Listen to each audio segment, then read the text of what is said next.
idza aqamta, jika engkau sudah melakukan iqamah, qad qamatis shalah, mengumandangkan iqamah, tanda salat diberdirikan, fanwi, lintaskan niat di dalam hati, wa kul fi qalbik, dan ucapkan dengan hati.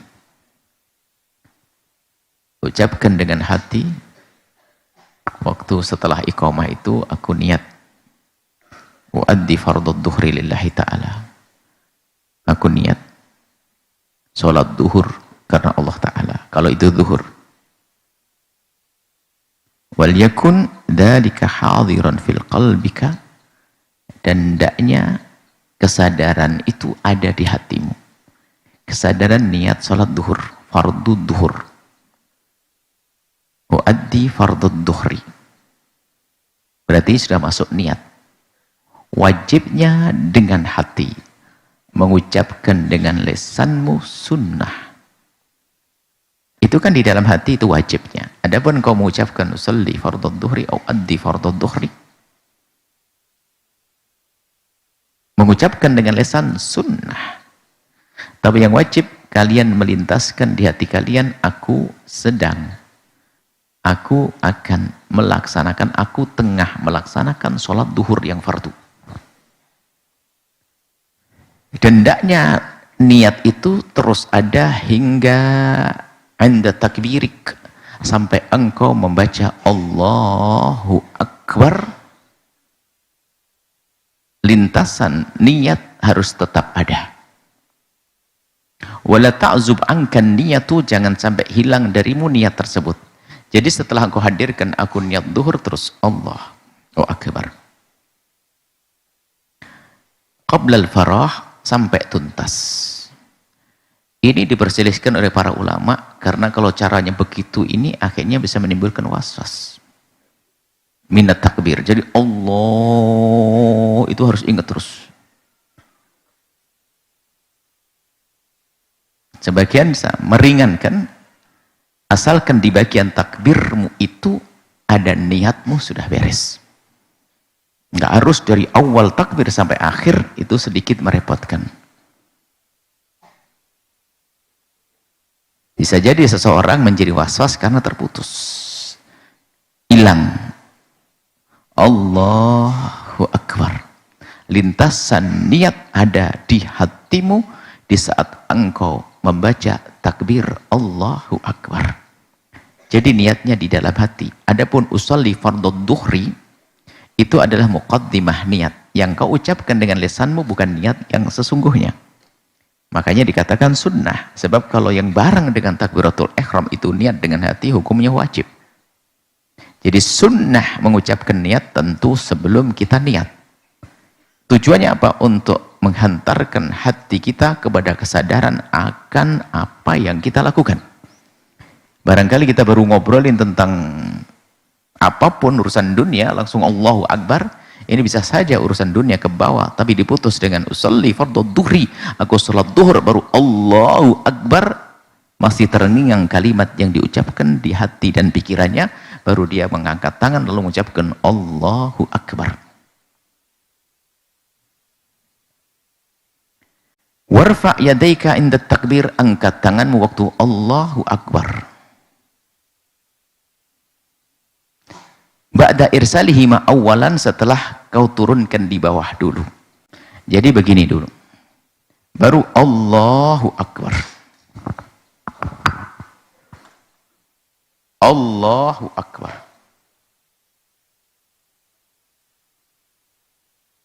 Jadi di tangan, tidak. Bukan gini dulu. Allahu Akbar, enggak. Jadi irsalihi ma, diletakkan ke bawah dulu, baru Allahu Akbar. Awalan, diturunkan dulu. Hadwa mankibaik, sekiranya tanganmu lurus dengan pundakmu. Tangan lurus dengan pundak, berarti jemari dan telapak di atas. Maka ketemunya adalah nanti diperkirakan, tidak harus kau cubit telingamu, cukup kau kira-kira bahwa ibu jarimu itu adalah sejajar atau mendekat kepada tulang, mendekat kepada ujung bawah telingamu. Tidak harus Allahu Akbar gini ya. Nggak usah ini. Cukup gini.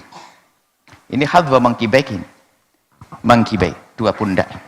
Diluruskan dengan pundak, kemudian ini jemarinya itu lurus dengan ibu jari, lurus dengan telinga bagian bawah. Wahuma mabsutotani. Mabsut ini adalah terbuka, bukan Allahu Akbar. Makbud ini. Ini mabsut. Mabsut adalah dibuka. Bukan makbud. Allahu Akbar.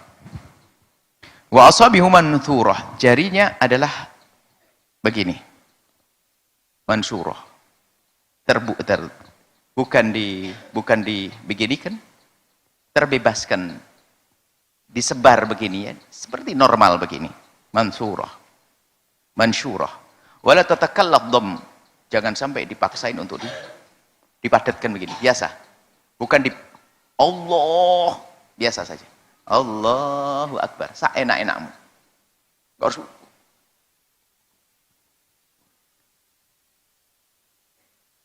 Wala tafrijah. Jangan begini juga. Allahu Akbar. Keren. Enggak. Biasa. Bihaitsu tuhadi bi ibhamaika, sekiranya bisa sejajar dengan dua ibu jarimu, syahmatai udunaik, ini tulang bawah udunmu, tulang telinga bawahmu ini lurus, tidak harus nempel, kira-kira saja sudah nempel. Allah nggak harus kayak gini. Itu biasanya orang kena was-was, dipikir wajib Allahu Akbar, nggak usah ya. Jangan-jangan malah dibegituin, sebab khawatir anak-anak kita ini malah dilarang, malah dilanggar. Sudah bilang jangan, nggak malah dipilih. Ini ya ngantuk. Sudah jangan malah dicubit. Ya, ada anak-anak sudah gede, kadang-kadang keblinger ya. Jangan sampai salah. Sudah dibilang jangan malah iya, ya. Wa bi ru'usi asabika ala udhunaik. Adapun di ujung jemarimu di atas telingamu, pas berarti begini. Ini yang bawah, ini tengah, kan pasti di atas telingamu.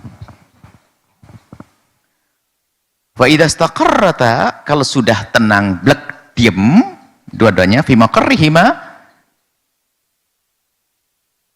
sudah tenang, sudah tempat, fakabbir, baru bertakbir, Allahu Akbar. Ini sebagian cara. Sebagian mengatakan takbir dari mulai kita mengangkat, sebagian mengatakan Allahu Akbar. Allahu Akbar. Ada sebagian mengatakan cara takbir seperti itu. Tentu ini ada perbedaan. Ada yang mengatakan Allah, mulai mengangkat sudah bertakbir. Ada yang mengatakan, ini katakan seperti yang dikatakan Imam Ghazali, Allahu Akbar. Diikuti ini ulama.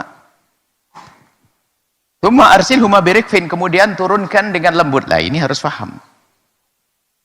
Ini bukan dalam madhab kita. Imam Ghazali itu diduga masuk madhab Maliki itu karena banyak pemahamannya ikut madhab Malik, masalah air.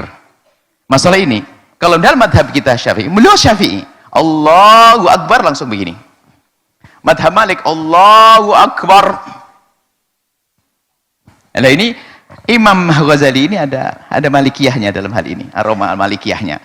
Sehingga seperti Marakus Su'ud, mandumah usul fikih itu, di belakang itu disebutkan ulama-ulama Syafi'i yang pindah Malikiyah, Imam Ghazali jangan diambil. Nah, diambil Imam Ghazali. Karena memang ada beberapa pemahaman madhab, pemikiran Imam Ghazali memang mirip. Masalah air, Islam air musta'mal dan sebagainya. Kalau kita di Ihya Ulumuddin, masalah muzalbihi, alat air, persis madhab Malik. Termasuk ini jangan diikuti ini. Madhab Syafi'i langsung kayak begini, gara-gara madhab bawa kitab ini. Ya. Ini madhab, kalau madhab Syafi'i, iya beliau Syafi'i. Cuman dalam hal ini beliau sesuai dengan madhab lain. Allahu Akbar, gini. Gara-gara ini berubah. Allahu Akbar. Ini beda nih.